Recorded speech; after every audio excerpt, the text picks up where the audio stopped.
So I currently work for the New Jersey Office of Innovation, which is a small, we're about 12 people team led by Beth Novak, who's the first Chief Innovation Officer of New Jersey, reporting up to Governor Murphy.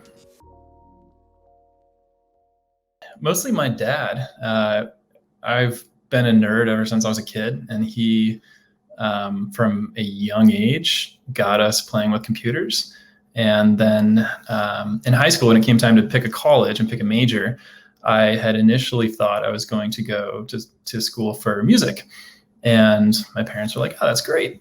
And then I had an amazing teacher named Mike Fuller in San Diego. I'll never forget him. And I always credit him with my career because I was in a computers class in high school, but it turned out to be sort of like how to use Microsoft Office.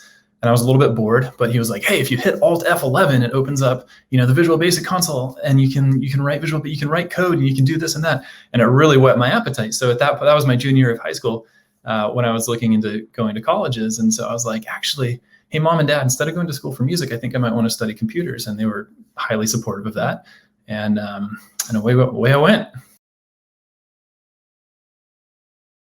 My favorite part of working in tech is that you can very easily make something and see the results quickly, right? That's why we all love it. You can take a weekend and Google how to build a website or program some sort of AI algorithm, and then in a few days, essentially for free, if you've got internet access and a laptop, you can make something. You can make a thing, and it's cool, and then you can share your thing with the world.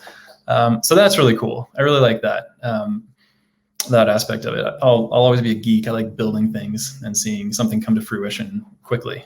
And I know that doesn't happen at every tech organization, particularly the larger ones that have longer release cycles or whatnot, but that's kind of what keeps me excited about tech. The other thing that's so great about tech is that it's really an equalizer in many ways.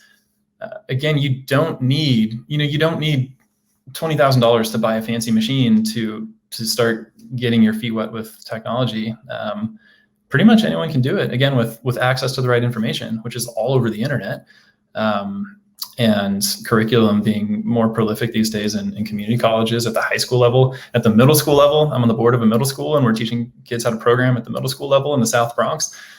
So it's really, it has we're not there yet. Obviously, there are massive inequities in tech, but it has the opportunity to be a really wonderful equalizer that can help create equity across the country and the world. I was initially attracted to government work by the impact. I think most people probably say this, but it was true. I was in Silicon Valley and doing innovative things, and it was really fun. I was bouncing around a bunch of startups, and we were helping people to get access to more affordable loans, to get things that they were buying online faster.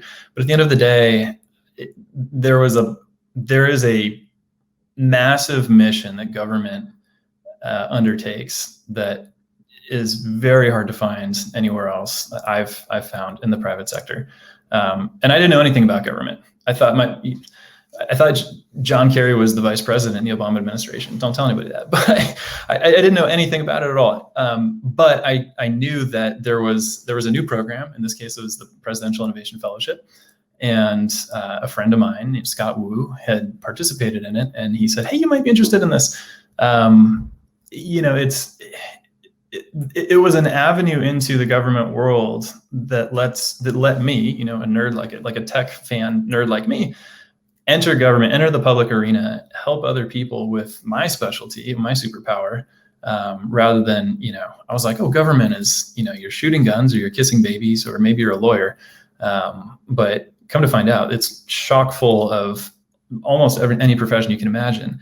And with, these new programs that popped up 5, 6, 7 years ago, Presidential Innovation Fellows, the U.S. Digital Service, 18F, there was really a new avenue. There was a path for someone who looks and talks like me, as Mikey Dickerson once said, to wear a t-shirt and cargos and sneakers inside the White House and have a massive impact. So that was what was exciting to me. The promise of being able to help the people that need the most help, and in a way that is really bound and constrained in a lot of ways. You can't 80-20 your customer and government, right? You have to, if you're going to build a website, it has to be accessible. The font sizes and the contrast ratios have to be legible to folks that might be colorblind. It has to be accessible to folks that might be completely vision impaired and use a teleprompter or a teletype.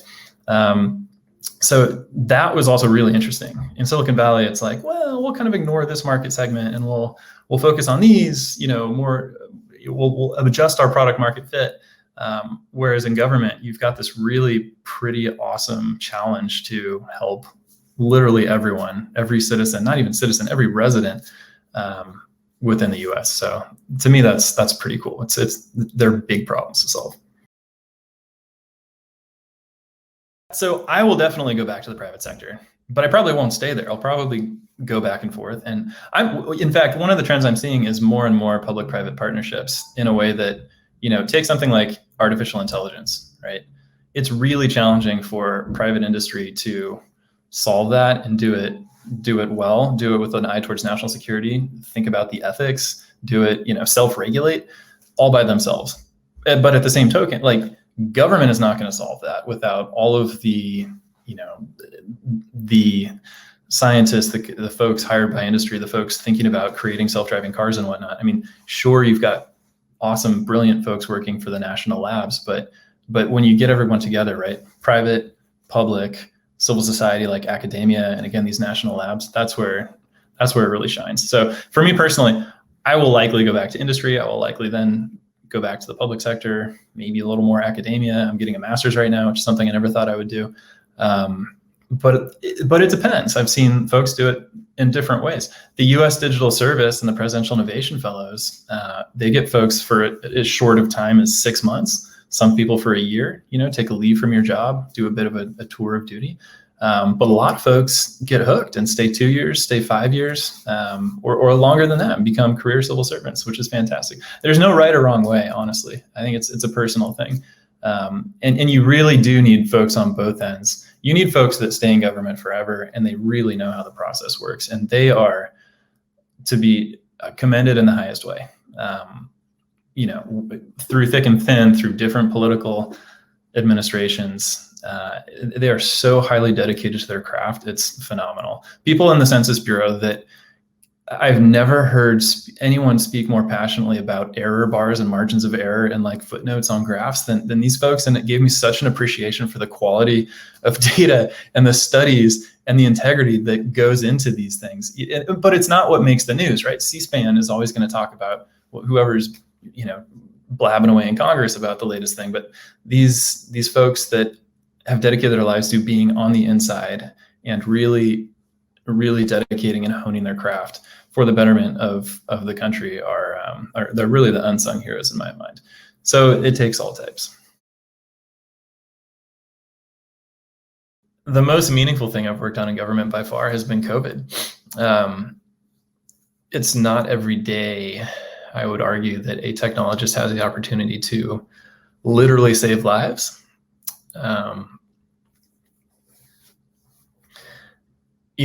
So March, April, May of 2020, we were, each member of my team was working 100-hour weeks without exaggeration. There were times I would have a call with some of my colleagues and I'd be on a call and the sun was setting and we'd literally still be on the call and the sun would be rising. And we're like, did that just happen? It was all hands on deck. It was full in, and so it was a really challenging time. But it was really tremendously worth it. And I think, if you watch Governor Murphy's speeches and some of the gracious accolades he's spoken to about our work, we executed well upon our opportunity to really transform the way that the state addressed COVID. Everything from how you get information out there, right? My colleagues created covid19.nj.gov in less than a week. We partnered, again, going back to public-private partnerships, we partnered with a private sector organization to help do that. And in 2 days, we ended up getting 2.5 million, a quarter of the state was on this website. And guess what? It didn't crash. And guess what? People found things in plain language, and the search worked, and there was nice iconography, and it was all accessible. So that is one example. Our contact tracing efforts, our exposure notification efforts, our partnership with the New Jersey Economic Development Authority to give out $250 million in small business loans and grants, tenant assistance. That it's nothing that I hope anybody else has the pleasure of working on, because I don't wish it upon the world. But when disaster strikes like this, it was really wonderful to be in a place where our office had the opportunity and the platform to help. And a lot of that came because we had been able to build those foundations and those relationships with our colleagues. And so there was a level of trust there. So the Department of Labor, was coming to us for partnership when they had a massive spike in folks applying for unemployment insurance. Health and Human Services obviously related to tracing, how many masks are there in the state, how many cases are there, exposure notification, tracing again, and then obviously the economic side of it. Right now, I'm helping to lead a portfolio of about a dozen different programs for the New Jersey Economic Recovery Act. I won't bore you with, but it's $14 billion spread out over many years to help grow and attract jobs in New Jersey, including Main Street jobs and historic buildings and whatnot, to really, coming out of this, hoping that we come out of this rather soon, get the state back on its feet economically. It was an all hands on deck situation. It was grueling, but I wouldn't have done it any other way. And I know that's something we'll all remember for a long time. Before joining government, I wish I had known what my passion area was, what my issue was. So Tom Khalil, who was in the White House leading science and technology for, 16 years, I think, says major in a subject and minor in an issue. And the folks in government at the federal level, especially, who I saw make the biggest impact, they picked one thing, oftentimes because they had a personal attachment to the issue, whether it was the organ donation wait list, or veterans getting jobs after they leave the service. They picked one issue and they drove it forward, and that's what they focused on, and they made a tremendous impact in those areas. I have never had a personal affliction by or for or affinity for any particular topic area. So coming out of government, when I left DC, I realized that I should, if I wanted to make the most impact, just by looking at the way other folks did it. So I ended up sort of settling on education, public education, as my issue area. So I wish I had done that before joining government, because I think I could have been more effective out of the gate had I done so. Not to get into the semantics, but there's working for the administration at the political level, and then there's working for the American people. And this was a big question that a lot of folks talked about, and I think in some cases lost friends over during the 2017 transition. I would wholeheartedly recommend working, and I would work as a career civil servant for any administration. That is not the same as being a political appointee for a politician who's gotten elected that you might disagree with. But at the end of the day, and you serve the public. You don't serve the president or the governor or the mayor. You serve the taxpayers. And I think that's really important to keep in mind. And the most good can come when things, you have to keep politics in mind at some level, particularly at the highest levels. But these programs were not designed with that in mind, and they've remained, I would argue, politically agnostic to the highest degree that they can. So yes, I to answer your question shortly, yes, I would. Jen Pahlka, the founder of Code for America, at one point said the two biggest levers of change in this country are government and technology. So when you put them together, it's a bit of a 1 + 1 is 3. They can both amplify each other. I would say you should. At some point. It's not always the right point for everyone, depending on family situation and, kids and how quickly you can pick up and move and where in the country you are. Financial obligations that's real. There's a good chance you're not going to make as much money as you would in the private sector. But there's a great chance that you will have a much more lasting impact. You're going to change lives. And it's going to be arguably more fulfilling, which is not to say you have to choose one or the other. It's, at the right time, pick a time in your life, whether some folks come in very early, right out of school, young, early 20s. I entered government service when I was more of a mid-career professional, my early 30s. Some folks do it when they're retired because they see the tremendous impact and they want to come in and make a difference. But I would just say, yeah, do it, or at least give it a strong consideration and talk to other people. Everybody I know is wide open about this. I mean, former CTOs, right? Todd Park will talk to anyone that's considering joining one of these programs and contributing their superpowers to public good.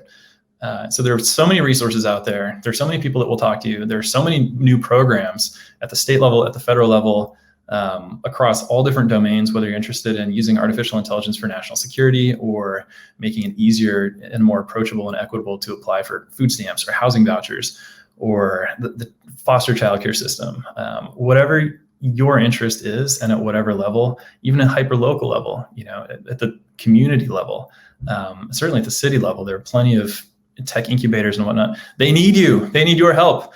There are so many tech jobs in government that are not filled because the need is there, but the supply is not. And the opportunity is it's tremendous. And at every level, again, whatever you care about, whether you care about, and this is a little wonky, whether you care about great power competition, between the US and China and Russia, which is a very real thing that, again, like across party lines, I think needs to be taken seriously by technologists. Or if you care about how wide sidewalks should be, and if folks on community boards should have access to 311 complaint information to understand if there are more or fewer noise complaints happening this month and last month and whatnot, whatever your passion is, there is a way that you can contribute to the public sector, to government in tech, full stop. So the folks I look up to the most in civic tech, honestly, are those who have dedicated their careers to it, 30, 40 years. And they often don't get the limelight as much as folks who might come in with high profile positions. But they have dedicated themselves to a craft. They are oftentimes very open-minded. The challenge that they face is that they don't have the incentives to take risks because government just doesn't naturally work that way. So the second group of people that really inspire me and I look up to are the visionaries that helped bring the influx from the private sector to be that risk-taking arm and to some extent help bring in new ideas and different ways of doing things to government. And so those are the Todd Parks, Anish Chopra, Megan Smith, John Paul Farmer, the folks that are really leading the charge, at every level, federally, at the state level. I could go on and on. The political folks that have taken a political risk to say, well, yeah, we'll give $5 million to try that project out, to try that office out and see what happens, and go out on a limb for the benefit of tech really evolving in the public sphere. There's so many. Again, it takes a village. It's hard to really shout out any one or two folks individually, but everyone who has demonstrated flexibility, whether it's private sector folks giving it a shot going into government, or career civil servants who've been in government for 40 years, trying out, a human-centered design sticky note session, or taking an interest in what is this cloud thing? Or, what does it mean to be agile and modifying their ways of working? Because it takes both together to really make things happen the most effectively.